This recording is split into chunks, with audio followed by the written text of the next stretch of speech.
Nós vamos agora até Betesda. Até Betesda. O Braulio estava lá comigo, o Fernando também, e um monte de gente amada. 86 pessoinhas maravilhosas. E o Braulio editou esse programa que ele e o Fernando gravaram. E você vai assistir agora. E a pergunta que se põe é esta: você quer ser curado? Porque não é uma pergunta óbvia. Você vai ver que não é.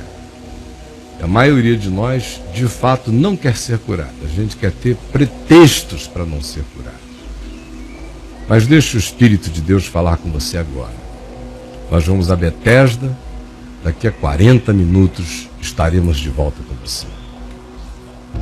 Foi ali naquele ambiente do templo que muitas coisas que a gente lê aconteceram. Muitas falas de Jesus aconteceram no pátio do átrio do templo.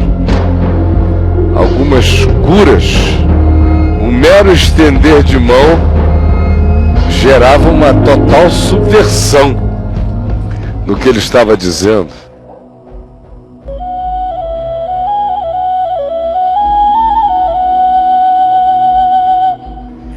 Nós estamos em Betesda. Evangelho de João, capítulo 5. E aqui em Betesda a gente vê como está tudo muito perto. O templo, perto daqui. Acontecimentos diversos dos evangelhos, que às vezes a gente, com a nossa ideia de um Brasil gigantesco, de distâncias enormes, a gente sempre fica pensando em coisas muito maiores, quando na realidade elas foram muito pequenas. E nós estamos aqui nesse ambiente que carregava um imantamento sagrado para os molestiados, enfermos e aflitos que viviam em Jerusalém, especialmente, embora viessem pessoas de outras localidades.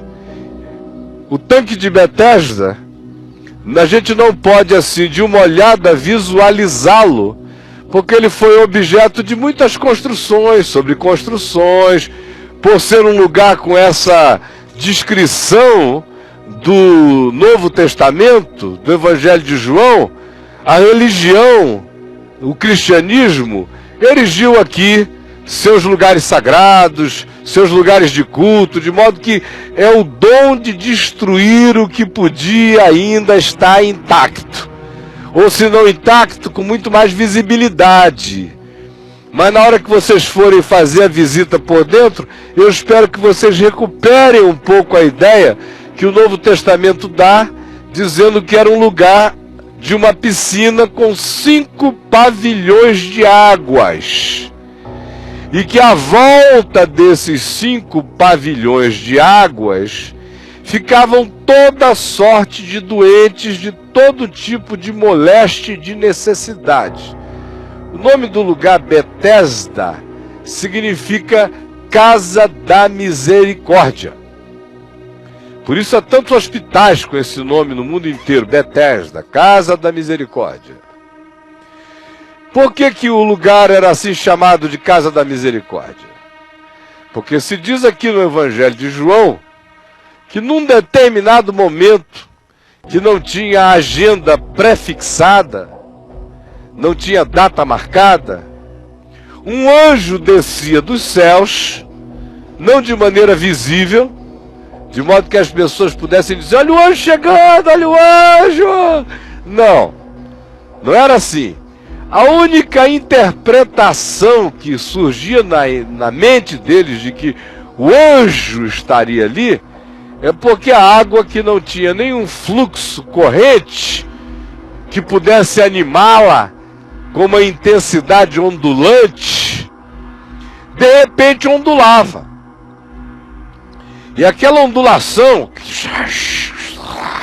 aquela agitação da água era interpretada como sendo a presença do anjo.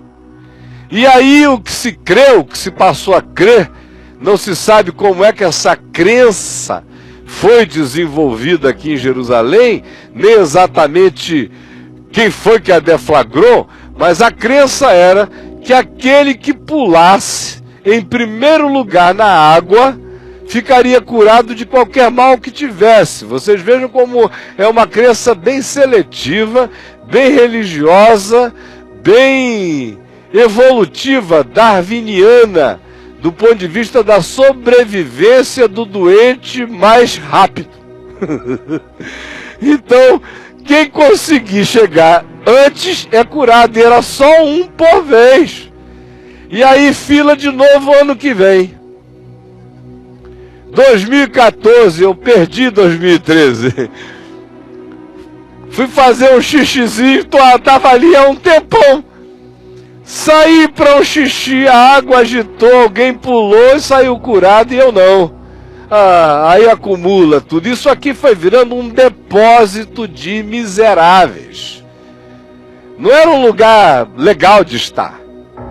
Você passava, era gente gemendo para cá, ferida para lá, paralítico acolá, gente com doenças de pele, gente cega, todo tipo de moléstia acumulada num depósito, num almoxarifado de agonias. Era Betesda. Num certo sentido, um lugar patético. Porque se dava a um indivíduo de uma maneira assim capitalistamente selvagem a chance de uma mega sena, uma vez por ano. Era o lugar da mega sena, era o lugar da loteria do milagre, muito parecido com o que a gente vê a religião propondo à nossa volta.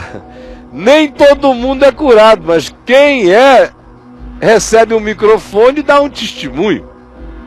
E alimenta a esperança de outros 1.000, 2.000 ou milhões.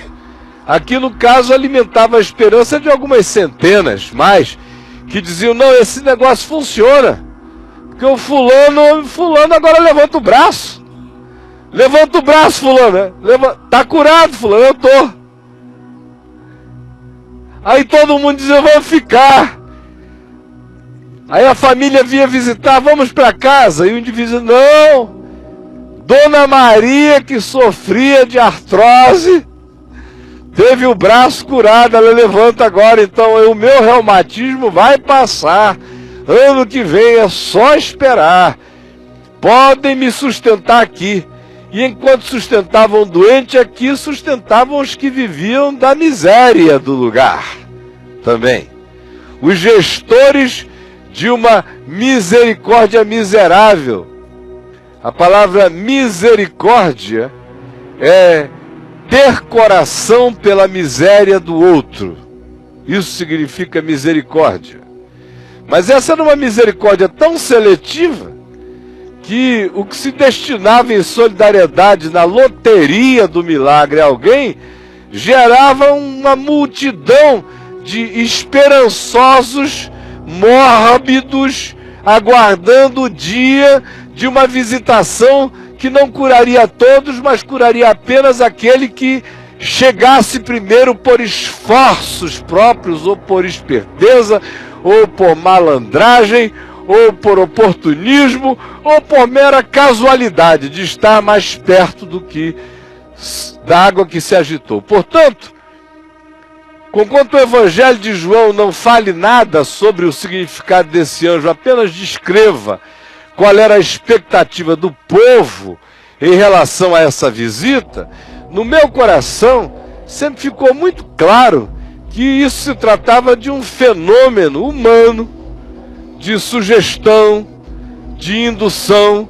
Estava tudo preparado para que naquele dia, fosse como fosse, por um vento que passasse, por um rodamuinho que acontecesse, por um ciclo qualquer de fenômeno natural relacionado ao vento que movesse a água, a mente de todos já carregava essa expectativa tão profunda da cura, que era muito difícil que alguém com toda essa expectativa e com toda essa carga acumulada no lugar, com toda essa sugestão, com toda essa indução, com toda essa simbolização, o poder da própria mente não operasse fenômenos milagrosos. É que nós fomos deseducados quanto ao fato de que a mente humana tem poderes extraordinários. Durante muito tempo era pecado até dizer isso no meio cristão. Pecado. Qualquer poder, qualquer autocura, qualquer milagre, ou era vindo de fora de uma intervenção divina, de qualquer natureza, porque qualquer coisa que se dissesse foi autoprodução, era logo taxada como incredulidade ou como qualquer outra coisa. Mas eu estou para além dessa há muitos anos, estou dizendo isso há décadas, e repeti-lo agora aqui para mim é café com leite. Na minha opinião, o fenômeno que acontecia é este, porque eu não consigo ver o Deus da graça e o Deus da misericórdia criando um depósito de miseráveis, um almoxarifado de desgraçados, com uma categoria tão darwiniana de graça, ou tão lotérica, ou tão casuística, de modo que fosse apenas quem estivesse mais perto, que ali pulasse e fosse curado.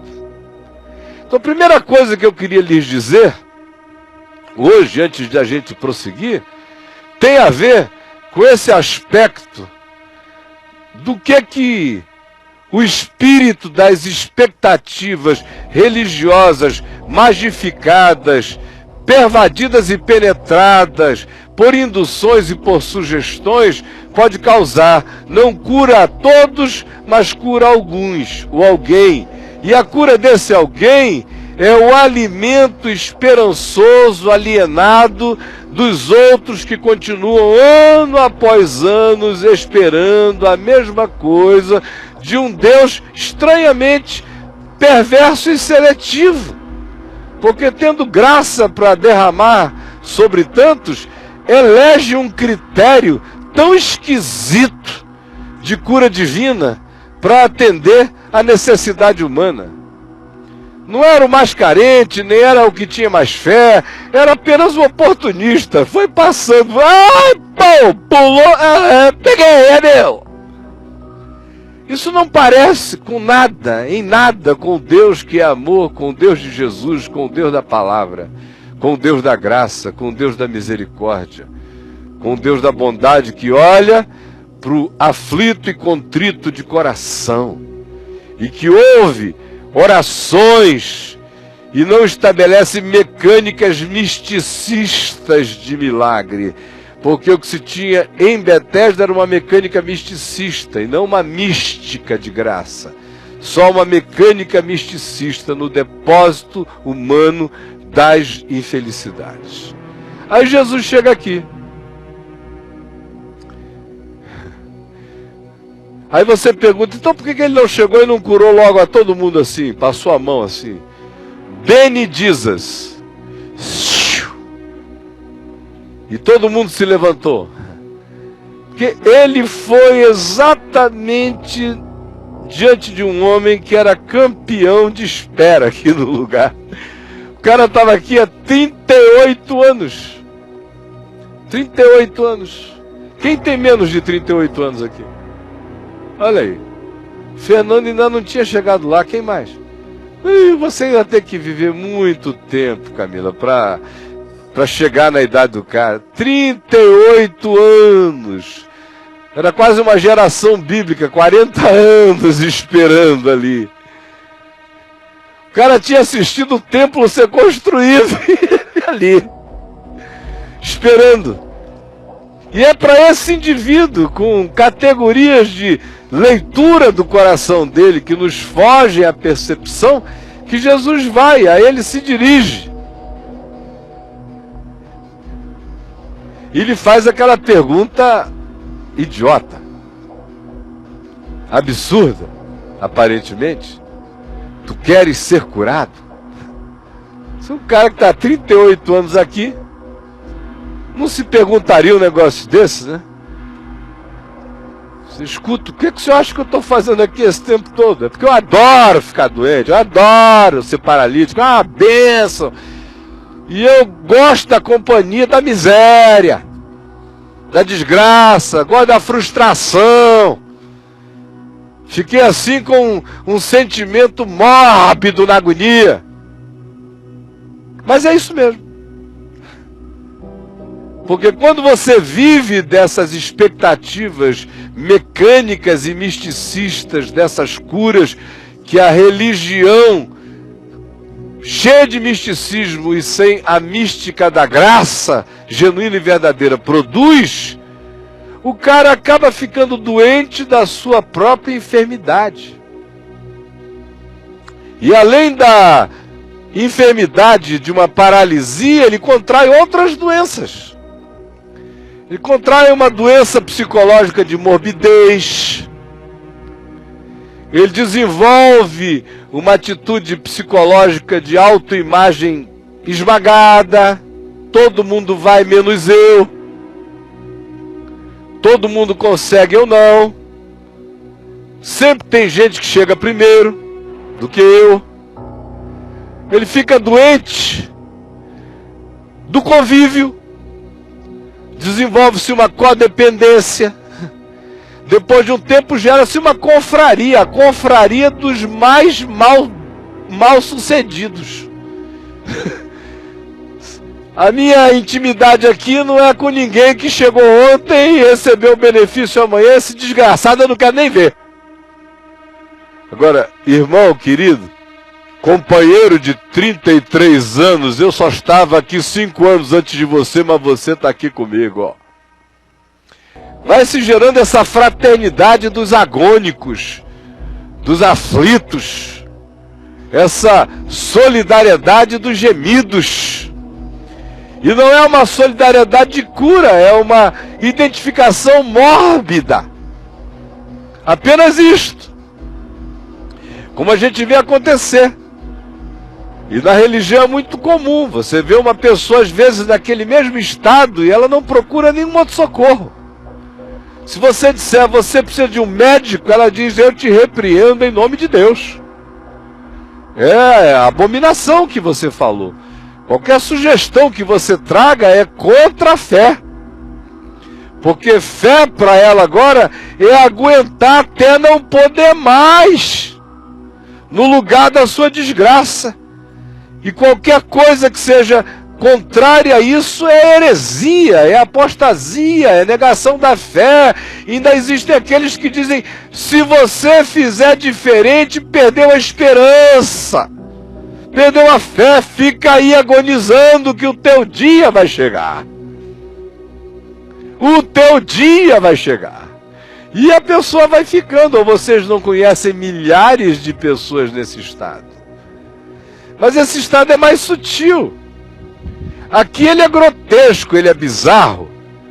Mas na experiência não betesdiana, não concreta, na experiência psicológica existencial, esse tipo de doença acomete a maioria das pessoas. Que tem uma infinidade de coisas, de enfermidades na gente, das quais nós ficamos doentes e fomos desenvolvendo doenças cada vez mais prolíferas e sofisticadas a partir de uma enfermidade original, que agora já gerou subprodutos dela mesma, na mente, no coração, nos relacionamentos, nos vínculos, nas escolhas, nos amaziamentos, nas fraternidades, nas coisas que a gente vai escolhendo e do jeito que a gente vai se tornando.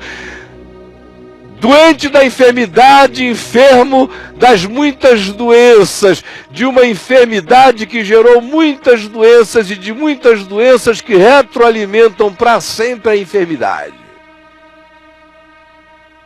Daí, Jesus ter perguntado, queres ser curado?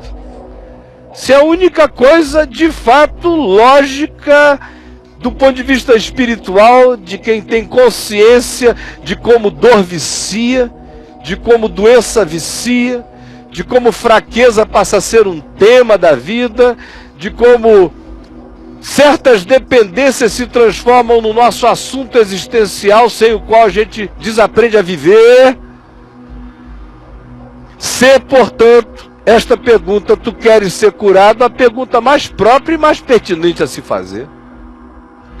A grande maioria dos doentes que se cronificam nas suas enfermidades depois de um tempo, já não sabem viver sem elas. Não sabem mesmo.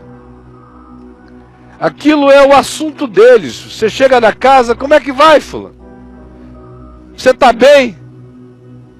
Ah, não. Você agora não me deixa. Aí te conta aquela história inteira. Aí chega um outro e diz, e aí, fulano? Ai. Aí conta de novo aquela história toda. Essa também é uma das razões pelas quais eu detesto ficar dizendo para as pessoas que eu estou doente, porque eu fico cansado de ter que contar aquela história, porque graças a Deus eu não sofro dessa doença de gostar e nem de ter pena de mim. Porque esse estado gera uma das enfermidades piores que podem acometer o ser humano, que é a autopiedade, a autocomiseração. É ter um coração que fica comiserado, que tem misericórdia de si mesmo e gera uma miséria crônica no ser. Pois bem, perguntar tu queres ser curado é o que qualquer psicologia saudável ensina, é o que qualquer medicina objetiva ensina, é o que qualquer compreensão da natureza humana ensina, porque se você não quiser ficar curado, os remédios não lhe curam. Quando você quer ficar curado, placebos curam você. Quando você não quer ficar curado, os melhores remédios não conseguem fazer um estupro de saúde em você. Você já viu um cara que não quer ficar curado mesmo?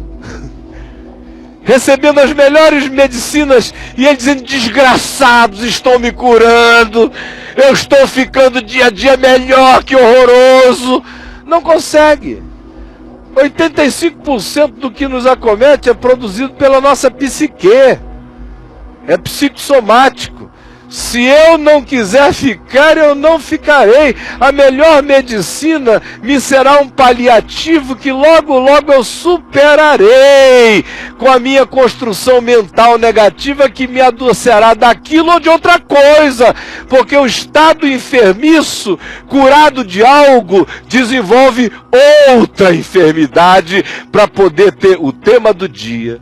Para poder ter o álibi da preguiça, o álibi da dependência, o álibi da misericórdia, o álibi da pena, ou de qualquer outra natureza. De modo que, independentemente de Betesda, tem uma Betesda de miserabilidade instalada dentro de cada um de nós, se a gente não tomar cuidado. E ela cresce com uma rapidez extraordinária, e a gente vai perdendo vida. Vai perdendo anos.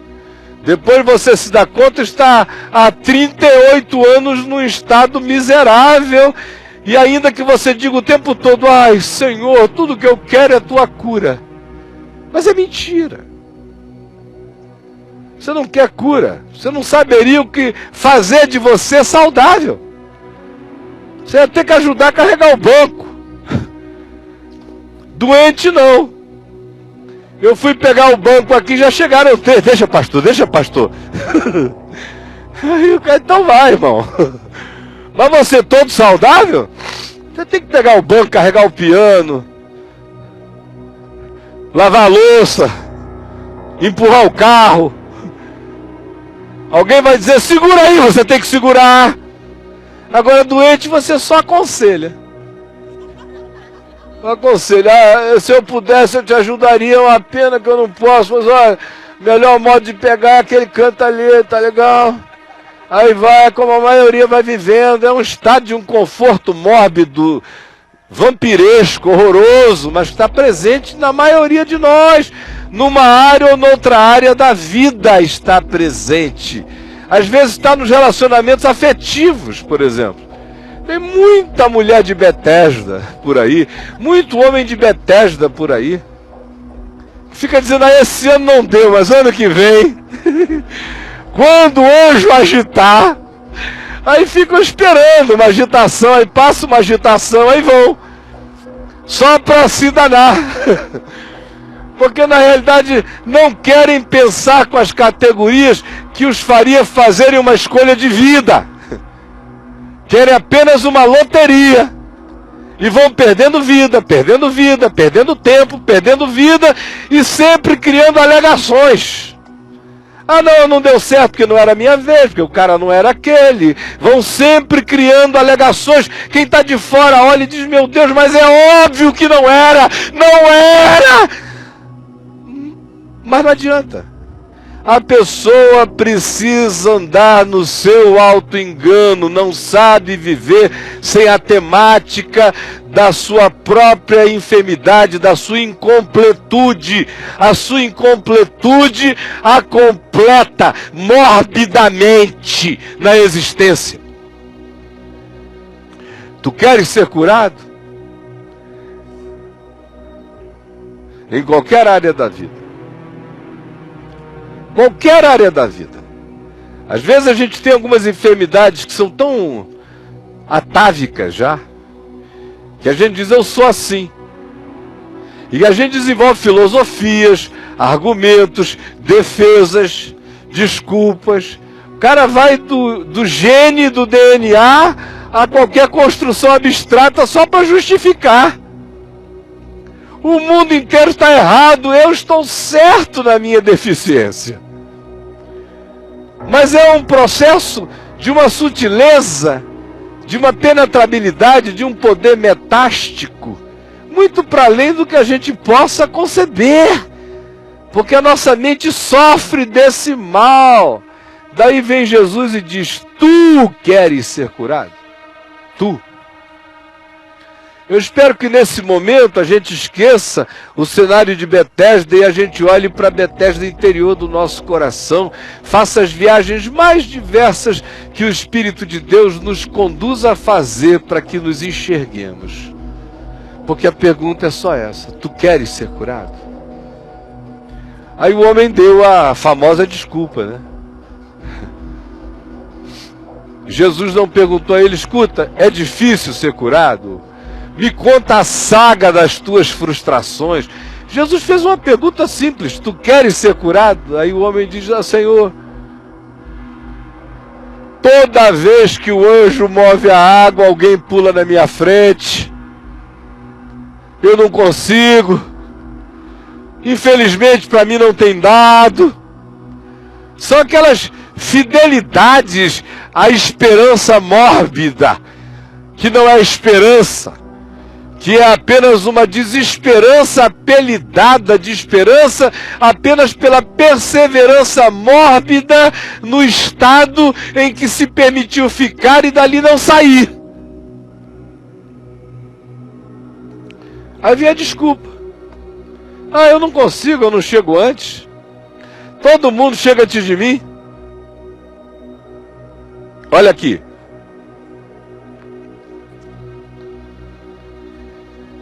Olhem bem para cá. Jesus olha para o homem e diz a ele, depois que ele dá essa resposta, levanta, toma o teu leito e anda. O cara era um paralítico. Tudo que o paralítico não conseguia fazer era se levantar. Jesus reconstrói um padrão mental de saúde para o indivíduo que só se via arrastando, andando como um sapo por aí, surfando de bunda no chão. Levanta, antropos, põe-te em pé. Aí dá uma tarefa pro cara. Não só põe de pé, mas toma teu leito, arruma essa cama, varre essa casa, ajuda a ti mesmo. Toma teu leito e constrói para ele um caminho. Anda. Parece que essas palavras de Jesus são apenas retóricas, mas na realidade a cura aconteceu meramente por essa palavra. levanta-te. Aí o cara acordou da possibilidade de que ele não estava preso ao tanque, que ele não era escravo do anjo, que ele não precisava da rosa ungida, nem da água fluidificada, nem de nada disso, que ele não estava preso a pedras de toques. Há um imperativo superior dizendo: levanta-te. Um padrão de ser é reerguido, há uma reconstrução dentro dele. Toma teu leito. Ele se viu subitamente em pé, enrolando o leito dele, a esteira dele, botando nas costas, e Jesus dizendo: anda. E o cara voltando para casa, para a vida, andando com as pedras, sem sair assim. Deixa eu ver se eu consigo. Não, andando, anda, cara, anda. Você pode andar em pé, e pode carregar coisas, pode ajudar na vida, pode começar ajudando a você mesmo. E o texto aqui de João 5 diz: então o homem se viu curado. Isso é interessante, de que antes dele se botar em pé, ele se viu curado. A gente tem que se ver curado. Como é você saudável? Como é você sem essas manias? Como é você sem essas idiosincrasias? Como é você sem esses ataviamentos aos quais você chama de minha natureza, meu jeito, meu modo de ser e de tudo mais? Como é você diferente desse karma autoimposto? Como é você sem ser um membro de Betesda? Desta casa da misericórdia miserável. Dessa casa da cura em conta-gotas. Dessa casa onde tudo acontece num varejo tão pequeno que nunca há um atacado da bondade de Deus na vida de ninguém. Como é você curado? Você já se viu curado? Você já se viu curado? Você já imaginou como você poderia ser? Sem toda essa doença a qual você se pregou e a ela se grudou, e que você chama de meu traço de personalidade, que você chama de meu modo de ser, e que nada mais é do que a sua enfermidade batizada de personalidade, de caráter e de natureza sua, quando não é. O homem se viu curado. Você consegue fazer esse exercício hoje? Se ver curado? Primeiro, identifique quais são a multiplicidade, o panteão desses cultos à enfermidade interior que você nutre. Em segundo lugar, você pode permitir que o Espírito Santo faça você se ver quem você pode ser inteiro em Deus. Você pode se ver amando. Você pode se ver perdoando. Tem gente que me diz: não, ó, tudo, menos isso, tá? O cara já botou um limite para a graça de Deus, ó, tudo, mas perdão não, tá? Ou eu perdoaria um bocado de gente. Esse aqui jamais, tá? Esse aí tá doente e assumiu sua doença e acha que tem uma concessão para adoecer em pedaços. Você já se viu pai? Tem gente que diz, tem homem que me diz: ah, eu até faço filho, eu só não consigo ser pai. Aí parece que tem uma legião dentro dele. Não, tem uma enfermidade que desenvolveu muitas doenças dentro de você, mas se você quiser se ver pai, você pode se tornar pai, meu irmão. Você consegue se ver mãe? Tem muita mãe capaz de parir, muita mulher capaz de parir, mas diz: eu não tenho poder da maternidade dentro de mim. Não, você não quis. por seu egoísmo, por seus medos, por suas covardias, por seus confortos. Você não quis, porque a palavra de Deus nos diz que a maternidade é uma graça divina pela qual a natureza humana é preservada, a natureza feminina é preservada, a mulher é preservada na sua missão de mãe. Preserva a sua feminilidade, preserva o seu amor, preserva a sua capacidade de candura, de inclusividade, alarga, aumenta. Dentro de todos nós tem esse potencial, a gente quer ou a gente não quer.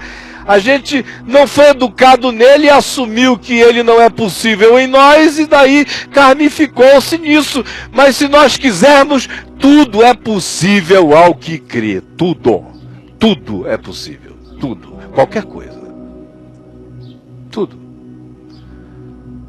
Se é possível por poderes da mente, imagina só por intervenção de Deus, combinada com uma vontade humana de ser. Tu queres ser curado? E o homem se viu curado. E diz o texto, imediatamente pôs-se em pé e passou a andar. E aquele dia era sábado. Hoje é quinta, né? É quinta? É, viu, Daniel? Hoje é quinta. Ontem ele me garantiu que que ontem era quinta, mas não, ontem era quarta. Mas sábado, vocês não estarão aqui para experimentar aquele elevador lá do Hotel Dan. Eu vou estar lá, com a Adriana e a Bruna, como em muitas outras vezes, e o bicho vai parando, andar por andar. E você tem que esperar. Porque existe uma espécie de shabat miserável na gente, que o cara não quer levantar a mão nem para apertar o botão.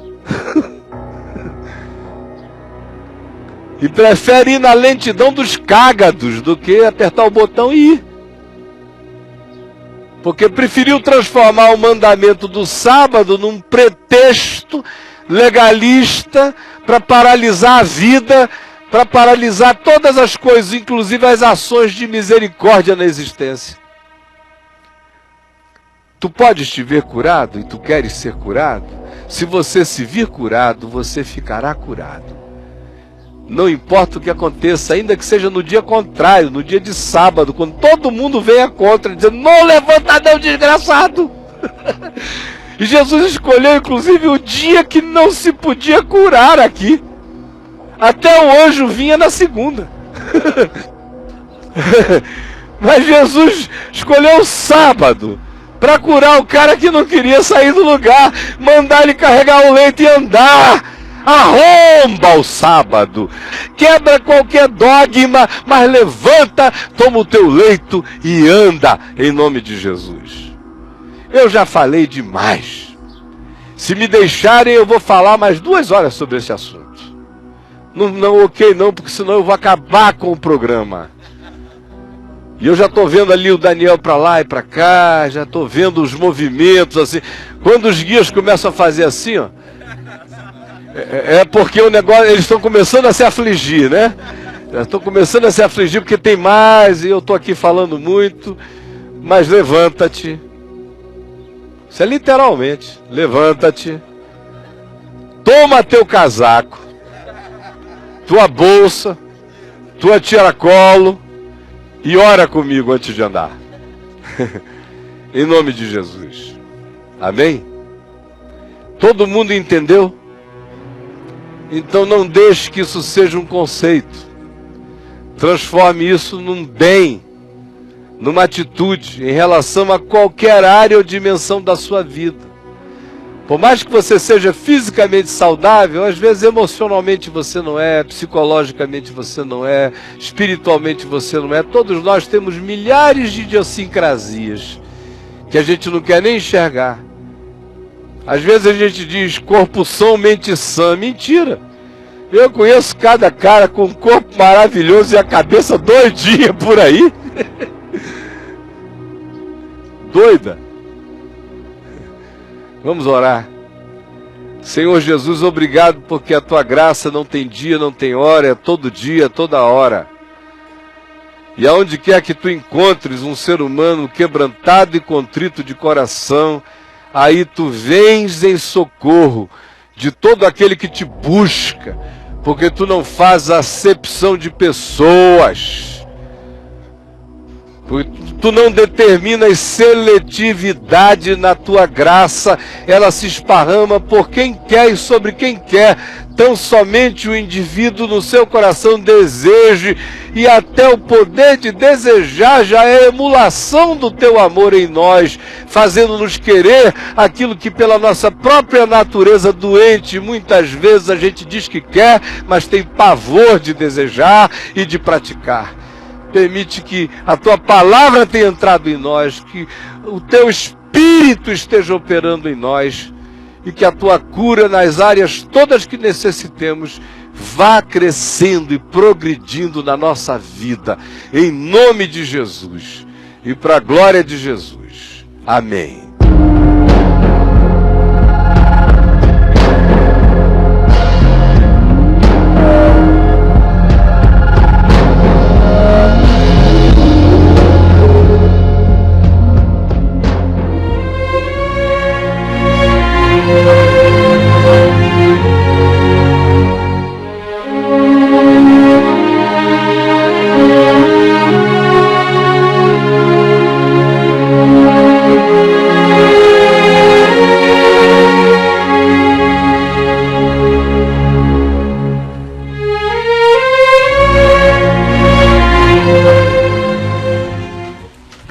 Gente querida, todo mundo entendeu, todo mundo teve a chance simples de discernir e de se enxergar. E a pergunta insiste: em relação a quê? Só você sabe, e eu espero que você discirna diante da luz. A pergunta é: você quer ser curado? De quê? Você responde. Você é que tem que ter a coragem desse autodiagnóstico, porque Betesda habita você. Betesda não é um lugar em Jerusalém. Em Jerusalém, Betesda é apenas uma simbolização histórica e concreta da Betesda universal, subjetiva, imponderável, interiorizada no coração de cada pessoa. Porque a nossa melhor versão de esperança é Betesda. Jesus não nos deixou em Betesda. Essa Casa da Misericórdia é um container da misericórdia.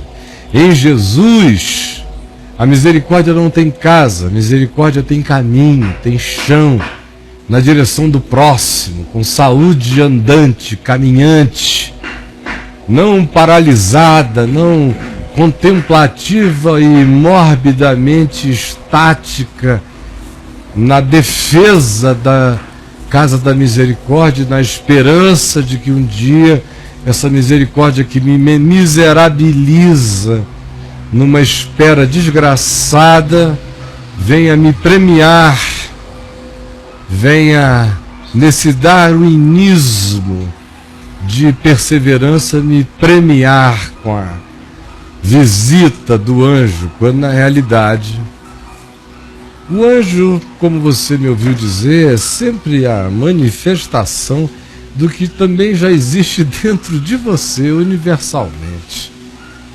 Não fora, porque a manifestação da graça não é assim esporádica, como eu falei durante o tempo lá em Betesda, nem carrega essas características do anjo esporádico.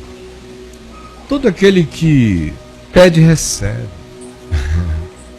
Que busca e encontra, e que bate a ele abrir-se-lhe-á. E Jesus disse: ora, se vós que sois maus sabeis dar boas dádivas aos vossos filhos, quanto mais o Pai Celeste não dará boas coisas àqueles que lhe o pedirem. De modo que a graça de Deus é extravagantemente absoluta. E não há por que a gente querer viver em auto-engano, é a própria revelação da verdade de Deus como graça, que nos acolhe, que nos dá a leveza de ser e a verdade de ser, para que a gente se enxergue. É porque eu já sei que não há nenhuma condenação para mim, porque eu estou em Cristo Jesus, porque eu criei, que eu ganhei coragem de olhar para dentro de mim, sem medo de me ver, sem medo de me olhar, sem medo de me encarar, sem medo de me perceber, porque já não há condenação. Por isso eu posso me ver, eu posso me enxergar, eu posso verificar a minha doença e decidir com verdade se eu quero ou não quero ser curado. Mas eu tenho que parar de mentir, eu tenho que no mínimo dizer: não, eu adoro essa doença, ela virou para mim a minha razão de viver, meu assunto, minha conversa, meu tema, é isso aqui. Então, ela é minha desculpa. Diga isso e pronto, acabou. Está tudo certo, se essa é a sua escolha, mas não reclame nunca mais. Não toque mais no assunto, sabe? Seja um doente legal, porque já que é uma utilidade para a sua existência, que seja para a sua, só para a sua. Porque você não precisa miserabilizar dos outros, mas aí já não lhe interessa, né? Porque Bethesda tem que ter público. Bethesda tem que ter dependentes, codependentes, Bethesda tem que ter gente impressionada com a gente. Bethesda nos faz o centro do espetáculo, especialmente quando a gente é curado, ou quando a gente tem muito tempo de casa, como era o caso do rapaz com 38 anos de presença, com direito a 2 usos capiões de pedaço de Bethesda. É assim. Então se enxergue, porque a coisa está acontecendo.